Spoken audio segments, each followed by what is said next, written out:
incorporar daimons da Goécia, ou Goétia, como você queira chamar. Não existe, tá? Até porque num ritual, não significa que quando você faz uma evocação, por exemplo, a um daimon, vou botar um daimon aqui de um bom calibre, Paimon. Quando você trabalha com esse daimon, não significa que é o daimon em si que está vindo. As pessoas não observam o número de legiões que esses espíritos, muitas vezes, possuem. Então, obviamente, você muitas vezes vai trabalhar com uma energia ao qual está sobre o jugo daquele daimon. Primeiro ponto que a gente tem que botar em pauta. Segundo, quando nós falamos de daimon, falamos de não nascidos. Alguns, inclusive, ocultistas acreditam que sejam espíritos de mortos e que assumiram esse tipo de forma. Bom, eu respeito a opinião de cada um e eu espero que a minha seja respeitada. Para mim, daimons, para mim, Tata Leonardo, daimons são não nascidos.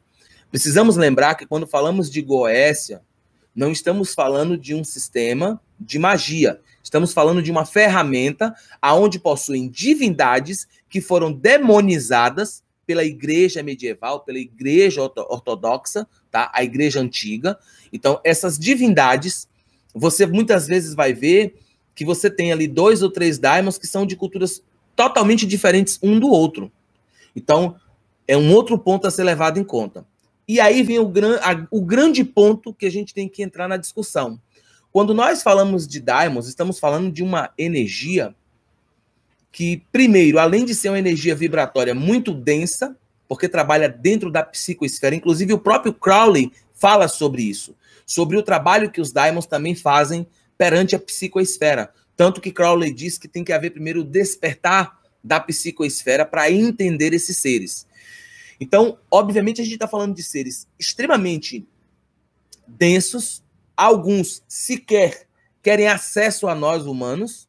Olha só quanta questão. Primeiro, densos. Segundo, alguns deles sequer querem acesso a nós humanos. E, por fim, terceiro, por fim, seria ridículo a gente dizer que um daimon incorporou em uma pessoa, mesmo que aquilo seria um representante daquele espírito. Isso não existe.